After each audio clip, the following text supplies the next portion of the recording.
The British coastline offers a sanctuary for our coastal and marine wildlife. This beautiful part of the North Wales coast is Gronant Dunes, a special habitat for one particular migratory seabird species, the endangered and iconic Little Tern. Gronant is a particularly important breeding site for the Little Tern, as it holds the only remaining colony in Wales and one of the largest in the UK. A 5-year nationwide recovery project supported by the EU Life Plus Fund and the RSPB has been underway to help return the Little Tern population to sustainable levels. Henry Cook is the Life Plus officer here at Gronant. Trends in the UK for Little Tern have been falling in recent decades, so that's what led to the start of the Life Plus project, and that has seen numbers stabilise nationally. We're now under 2,000 pairs, around 1,700 pairs in the UK, so numbers are still low. If in years to come we can start to turn around that trend. At Gronant, numbers have been going up ever since wardening began. Back in the mid-60s, volunteers appeared and helped with, just out of the goodness of their hearts, helped to keep predators away. We were down to about 1 or 2 pairs at that point. Ever since then, numbers have been gradually growing. The RSPB took over in the mid-70s. At that point, there still weren't many, and now we're managed by Denbighshire County Council, and we're knocking on the door of 200 pairs, so it's a good story. Little Terns across the UK face many threats due to loss of breeding habitat, human disturbance and predation from a variety of species. They've always had to put up with the natural factors. The natural sort of forms of disturbance or predation on the terns include things like foxes, badgers, stoats, weasels, crows, the list goes on and on. It is the electric fencing which keeps the majority of the ground predators out, so the larger ones, the badgers and the foxes. The fox has the potential to eat all the eggs in a colony in one session, in one sitting, so that's the priority, I would say. Gronant Dunes is a special area managed by Denbighshire Countryside Service, who help to protect this sensitive seabird's vital nesting habitat. In recent years, their dedicated warden and officer team have also been able to rely on the fantastic support of volunteers from the North Wales Little Tern group.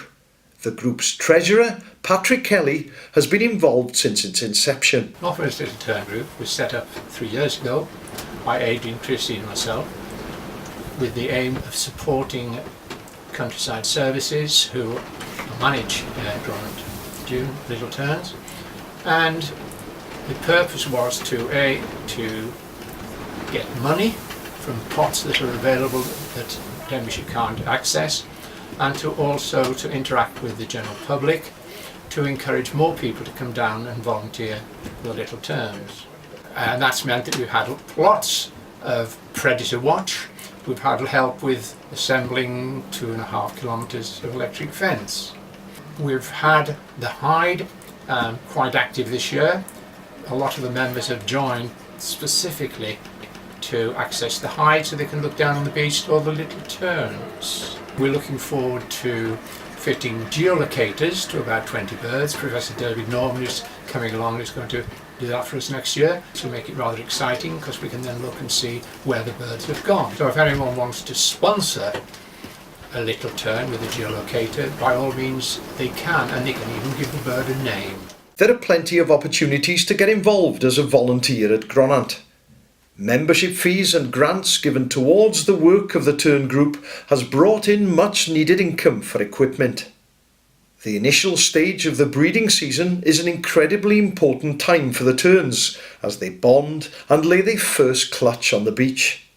In these uncertain times, the wardens and volunteers play an essential part in the birds' protection from predation. Throughout the season, volunteers and wardens carry out daily maintenance and monitoring duties, as well as predator deterrence.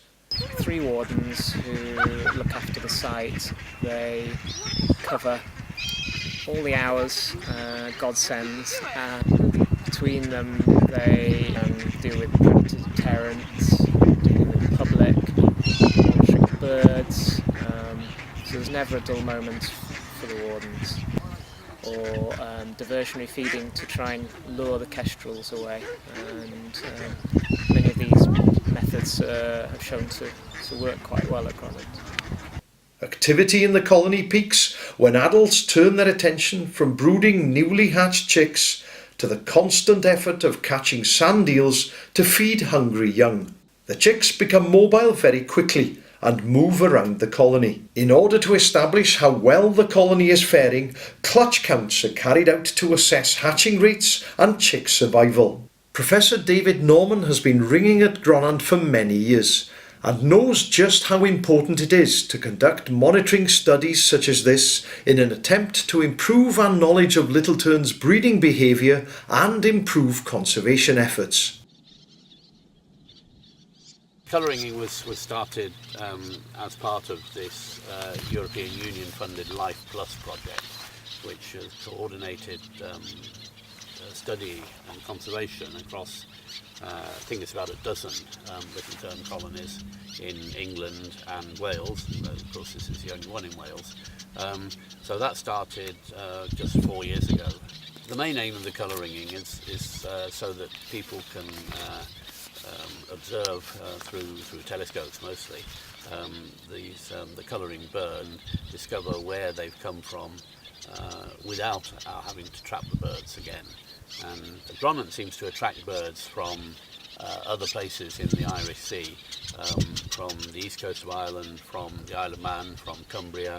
But we put a lot of effort into trapping adults on the nest, as well as ringing chicks and colouring chicks. But one of the adults that we trapped on its nest turned out to have been one that I had ringed here as a chick in 1993.